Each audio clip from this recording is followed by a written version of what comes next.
Tu veux investir à Djerba et tu as peur de ne pas faire le bon choix. Tu as entendu tout et son contraire sur les zones où investir, type de construction, etc. Et aujourd'hui, tu as du mal à t'y retrouver. Pas de panique, aujourd'hui, je vais te dire exactement où investir et pourquoi. À la fin de cette vidéo, tu sauras non seulement dans quelle zone investir, mais aussi quel type de construction privilégier pour que ton projet soit rentable, durable et unique. Alors si tu es prêt, pense à t'abonner et activer la cloche et on attaque.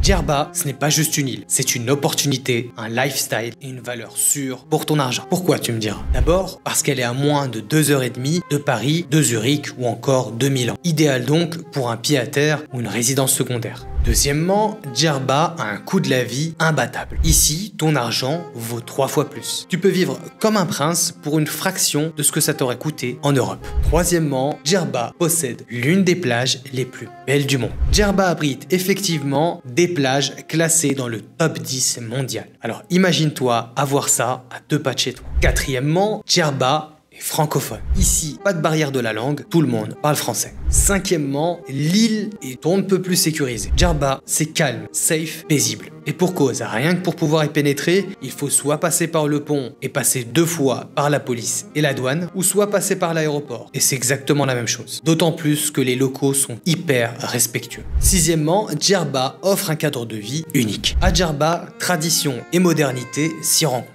C'est à la fois de grandes maisons ouvertes où les voisins se connaissent, mais avec toutes les commodités modernes à proximité. Septièmement, Djerba possède de nombreuses activités variées. Faire du cheval, du parachute, du quad, ou encore tout simplement savourer le coucher de soleil sur la plage. Et enfin, la chose qui fait la différence, Djerba pratique un islam profondément spirituel et respectueux. Ainsi, si tu es attaché à des valeurs, ici tu trouveras une spiritualité authentique, loin de toute ostentation. Et ceci avec un respect de toutes les origines. En bref, un petit morceau de paradis où chacun peut y trouver sa place. Maintenant que tu sais ça, il est temps de définir ton objectif. Avant de choisir où investir, tu dois savoir pourquoi investir. Ainsi, ce n'est pas pareil si tu recherches du rendement locatif, de la plus-value ou une installation. Pour du rendement locatif, il faudra que tu vises des zones connues de par les touristes pour les villas avec piscine sans vis-à-vis. Et ce, au meilleur rapport qualité-prix. Et il en est de même pour la construction où tu rechercheras uniquement du rendement. Pour une plus-value, tu vas naturellement rechercher à spéculer. Dirige-toi donc vers des zones à fort potentiel et investis absolument dans des constructions haut de gamme uniques. Et ceci uniquement à partir de matériaux nobles, car ce sont ce type de biens qui prennent le plus de valeur. Et enfin, peut-être que tu souhaites tout simplement t'installer à Djerba. À partir de là, libre à toi de choisir la zone, mais il te sera possible de sélectionner des zones calmes tout en restant proche des commodités. Et je te recommanderais d'opter pour des constructions haut de gamme pour maximiser ton confort. Et dans cette troisième partie, je vais maintenant te présenter les zones où investir.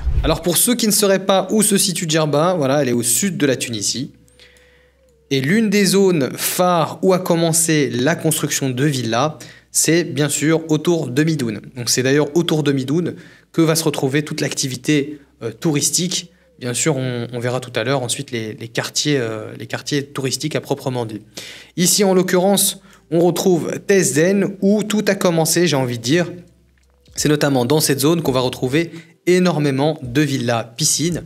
Et donc, c'est là où beaucoup d'Européens ont investi en premier lieu. Donc, si on devait définir une zone, la première zone à identifier, ce serait ce carré d'or, j'ai envie de dire, où finalement beaucoup de personnes ont investi. C'est pas forcément la zone où l'électricité est le mieux, ce n'est pas forcément la zone où il va y avoir la meilleure eau sous terre, ce n'est pas forcément la zone la plus appréciée des Djerbiens, mais pour autant c'est la zone où on va retrouver énormément de villas piscines, tout simplement parce que justement ça a commencé ici et que ça s'est développé. Bien sûr, Temlel est aussi une zone protégée, il faudra faire particulièrement attention pour les permis de construire, notamment à Temlel. Et pour le reste ici, vous allez remarquer que les tarifs ont largement augmenté et ne cessent d'augmenter, justement parce qu'on va retrouver beaucoup d'Européens qui ont investi dans cette zone. Une zone à très tendance maintenant, Chebabia, qui va très certainement connaître le même parcours. D'autant plus qu'ici à Chebabia, on va retrouver une vue sur mer, parce que c'est légèrement en hauteur, notamment ici à Chebabia, dans toute cette zone-là. Voilà. Donc on va très certainement connaître le même parcours qu'on a pu retrouver ici dans ce carré-là. Donc Chebabia va très certainement connaître une très grosse plus-value, même si pour autant il va manquer de commodité à proximité. Voilà, c'est pas la zone non plus la plus toute proche de Midoun, hein. On voit ici qu'il y a des terrains hein, qui sont plus proches, notamment Mahboubine. Mais pour autant, c'est cette zone-là qui va connaître le même parcours. Ici, on va retrouver Beni Ma'agel, qui est pour le moment un peu trop loin, mais qui, pour un investissement, par exemple, pour pouvoir y construire sa propre maison, est particulièrement propice, notamment parce que c'est vraiment pas cher. Donc, lorsque Shbebia va exploser, celle-ci va ensuite prendre de la valeur. Donc ici, il faut estimer que si celle-ci, elle fait un x2 dans les 3 ans à venir, celle-ci, elle fera un x2 dans les 6 ans à venir. Donc Beni Ma'agel va aussi se développer de la même manière que c'est le cas pour Shbebia, notamment comme on a dit qu'on peut retrouver une très belle vue sur mer ici depuis Beni Ma'agel. Ici Mahboubine, bien que ce soit la zone la plus proche de Midoun, c'est pas la zone la plus chère. En l'occurrence, il y a beaucoup de gens, voilà, beaucoup de Djerbiens hein, qui y vivent, et donc pour autant, il y a peut-être un peu moins d'Européens que dans cette zone-là. Donc ça va être une zone qui va prendre de la valeur, mais qui n'aura peut-être pas le même essor que Shbebia, de par les vues que possède Shbebia, et aussi le nombre d'investissements qui ne fait qu'augmenter à Shbebia. Donc ici, Mahboubine, c'est une zone, moi je dirais, où il y a un bon rapport qualité-prix. C'est aussi très bien pour pouvoir y investir ou pour pouvoir s'y installer. Donc ça, c'est intéressant. Ici, c'est une zone qui a pris beaucoup de valeur. Donc c'est pareil, hein, je dirais même parfois qu'il est beaucoup trop cher. Quand je dis trop cher, c'est que c'est encore possible d'y investir, mais c'est une zone qui est très cotée. Alors, ici, Mezraya, à partir de Mezraya, on va même aller zoomer un peu. Je vais vous montrer quelque chose. Ici, c'est la zone touristique. Voilà, il y a beaucoup de zones urbaines dans ce quartier-là. Beaucoup, c'est un grand mot, mais voilà. Donc, encore une fois, c'est pas la peine. Mais ici, juste à côté, on a Mezraya, qui aujourd'hui, Mezraya est à proximité des meilleurs hôtels, notamment Radisson Blu.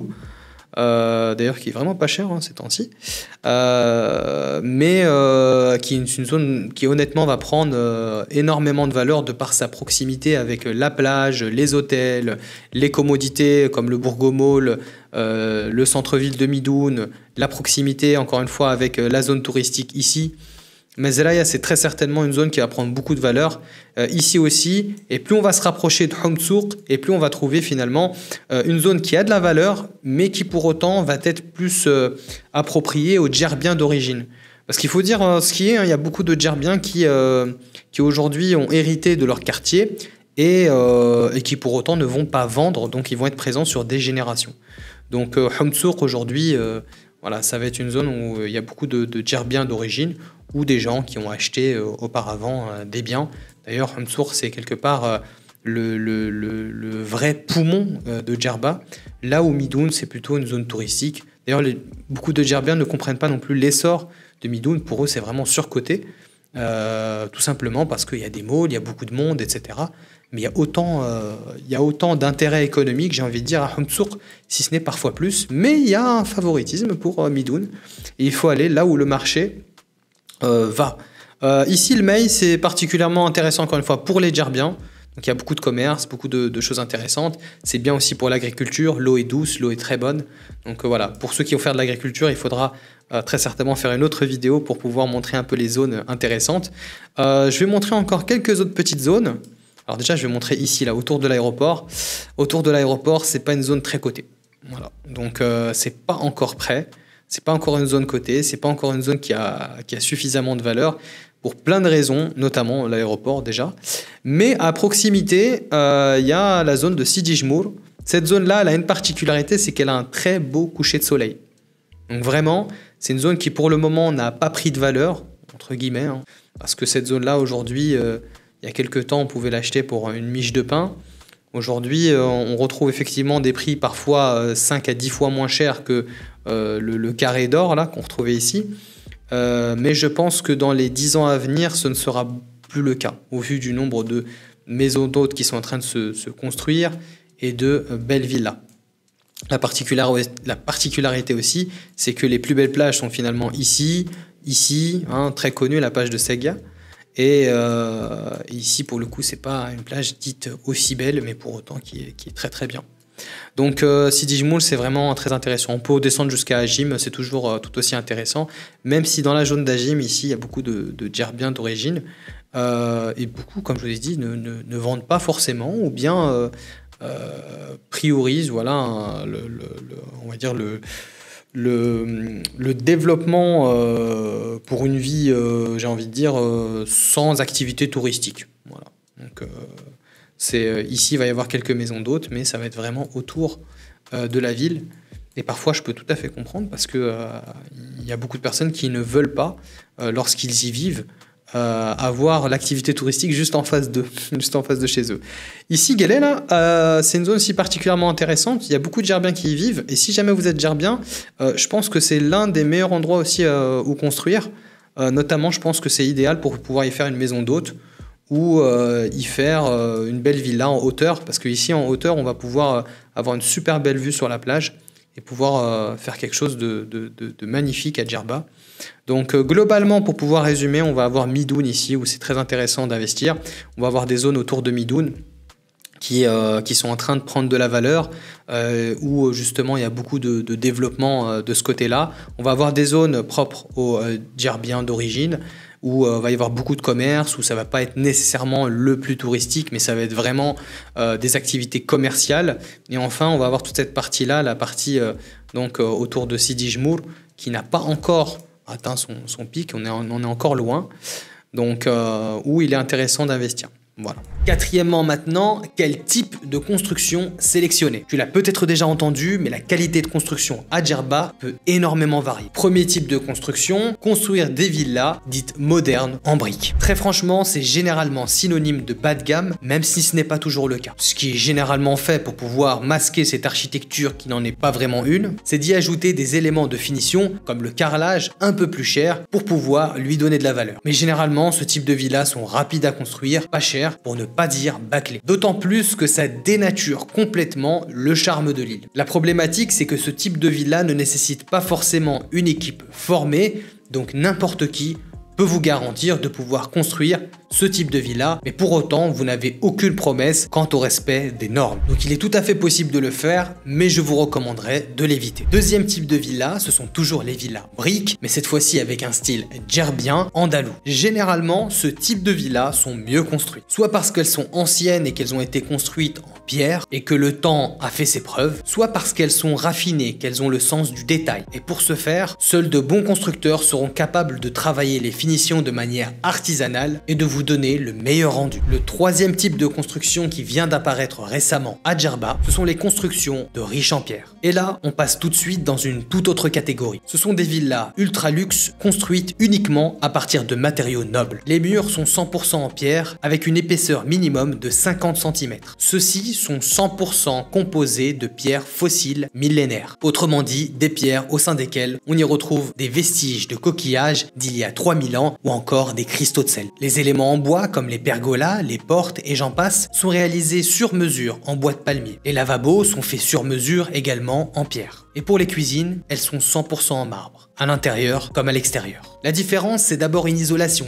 thermique et phonique incomparable, et surtout une main-d'œuvre au savoir-faire générationnel. D'antan, le chef de chantier a lui-même été formé par le chef de chantier de Bourguiba, ce qui en fait un style de construction à la fois luxueux et durable. En conclusion, investir à Djerba, ce n'est pas simplement qu'investir dans une maison. C'est choisir un projet de vie, un placement intelligent et un retour à l'essentiel. Et maintenant, si tu souhaites concrétiser ton projet avec Riche en Pierre, je t'invite à cliquer dans les liens qui se trouvent en description de cette vidéo. Si c'était comparable, ce ne serait plus Riche en Pierre.